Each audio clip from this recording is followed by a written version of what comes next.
Today, the Getty family is most closely associated with their massive collections of fine art, especially if you live in Los Angeles, where the Getty Center Museum looms over the west side like a modern Mount Olympus. But before their name became synonymous with the arts, the Gettys were best known as the wealthy family that refused to pay the ransom when one of their own was kidnapped. The story inspired both the recent Ridley Scott film, All the Money in the World, and the FX miniseries, Trust. But those are the Hollywood versions of the story. The real-life ordeal was even more outrageous and tragic. Today, we're taking a look at the timeline of the infamous kidnapping of J. Paul Getty III. But before we get started, a quick reminder to subscribe to the Weird History channel and leave us a comment about what historic crime you'd like to hear about next. Okay, time to Getty rich or die trying.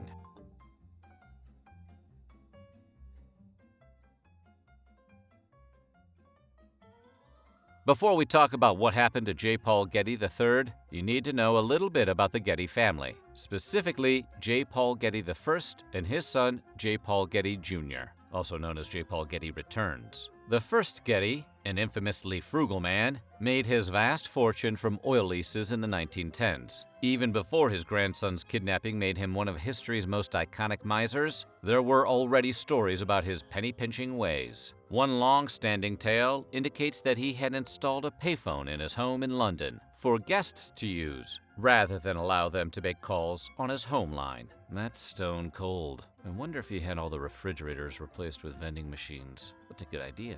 Getty's fifth wife, Teddy Getty Gaston, claims that he forced her to pay their young son's medical bills out of her own pocket, even after the boy was diagnosed with a brain tumor. In 1958, the boy, Timmy Getty, passed away at age 12, without his father even attending his funeral. A horrified and grief-stricken Teddy Gaston divorced her husband that same year. Sounds like a good choice, Teddy. Although hopefully she kept the last name. Teddy Getty Gaston. That just works. That could be the name of a successful casual dining chain. But the point is, J. Paul Getty Sr. was an established ogre. He was the kind of miserable bastard they invent new swear words to describe. Getty's son, John Paul Getty Jr., had 4 children of his own with his wife, Gail Harris. After the couple divorced, Jr. relocated to Rome to run the family's Italian business, the cleverly named Getty Oil Italiana, and got remarried to the Dutch actor Talitha Pohl. The pair struggled with addiction for years, and Talitha died of an overdose in 1972. Italian police apparently investigated Jr. for his possible involvement in her death, but he was never charged. Which brings us to his son, J. Paul Getty III,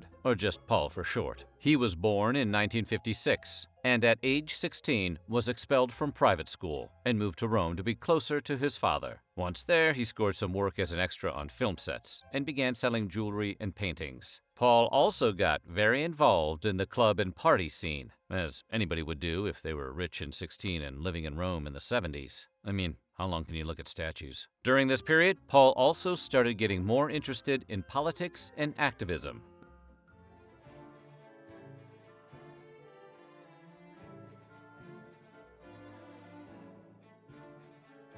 This brings us to the night of July 10th, 1973. Paul was hanging out in Rome's Piazza Navona with a Belgian go-go dancer he'd met recently. Remember, he's here to party and admire antiquity. Suddenly, he was grabbed by members of the Italian mafia, placed into the back of a van, and taken 300 miles south to the city of Calabria. A note was sent to Paul's mother, Gail, reading, "Dear Mother, I have fallen into the hands of kidnappers. Don't let me be killed. Make sure that the police do not interfere." Despite the note's pleas to not attract additional publicity, it was published in Time magazine on July 30th of that year. Kidnappings were somewhat common in Italy at this time, and the young heir to a throne of considerable wealth is just about the most attractive target imaginable for criminals looking to score big on a ransom. But nonetheless, Paul's friends and family were initially skeptical that he was actually being held against his will at all. Apparently, the perpetually broke Paul frequently joked about orchestrating his own kidnapping as a lucrative financial scheme. And look, jokes are fun,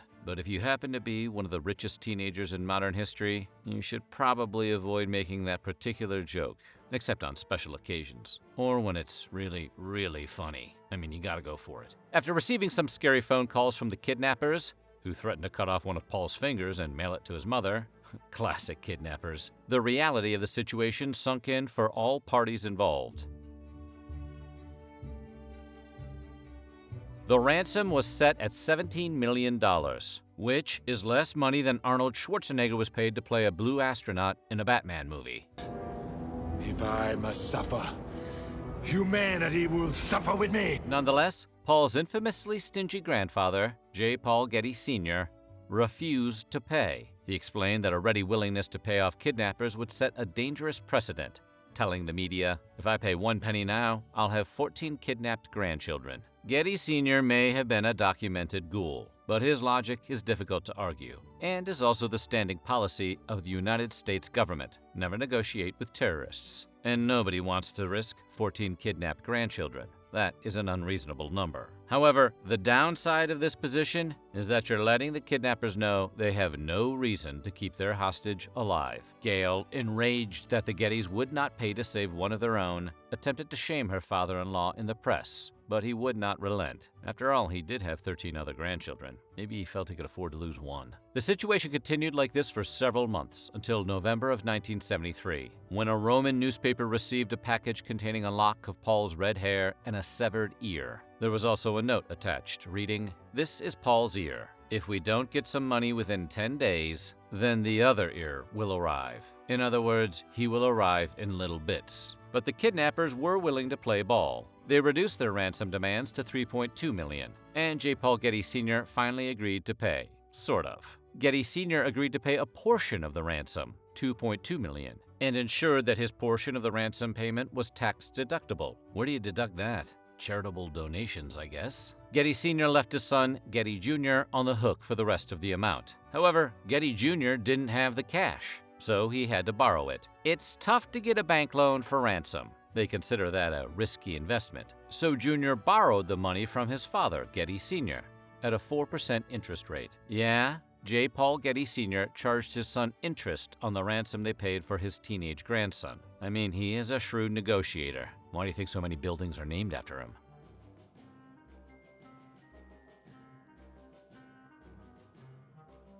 After a 5-month ordeal, Paul was finally released by his captors on December 15, 1973, who dropped him by the side of the road during a rainstorm. Paul spent hours trying to flag down a ride in the pouring rain, until he was picked up by a truck driver named Antonio Tedesco. He said to Tedesco, "I am a kidnapping captive. I need to get to a telephone to call my mother in Rome." Also, the kidnappers had not been bluffing. Paul's right ear was, in fact, missing. Paul later told investigators that during his 5 months of captivity, he'd been moved around the region several times. He was kept blindfolded each time to keep him disoriented about his location and prevent him from escaping and finding his way back on his own. Other than the missing ear, some fatigue, and general malnutrition, Paul was physically unharmed, though the incident left him with years of mental and emotional trauma. The money was delivered by a former U.S. intelligence officer named Fletcher Chase. The millions in Italian lira he turned over to the kidnappers had been microfilmed and recorded by police, who also arranged to pass by the area of handoff dressed as tourists to capture photographs of the criminal gang. Once authorities had identified the gang, they followed them covertly, collecting evidence, for a month before making arrests. Wow, you could tail kidnappers for a month? Either they were very good or the kidnappers were very bad. 9 collaborators in total were arrested, but there was only enough hard evidence to ultimately convict 2 of them.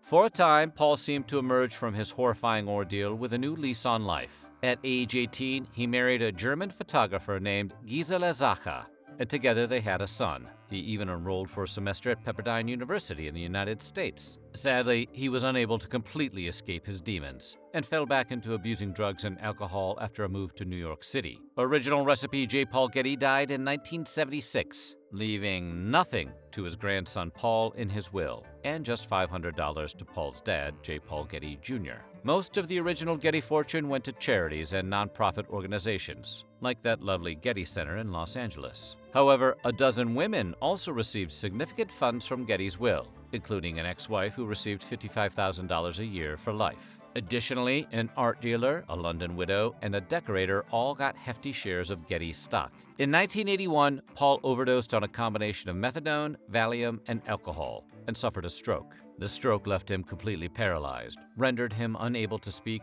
and severely impacted his eyesight. Paul and his mother struggled to support themselves in their later lives, and at one point sued his father, J. Paul Getty Jr., for help with medical necessities.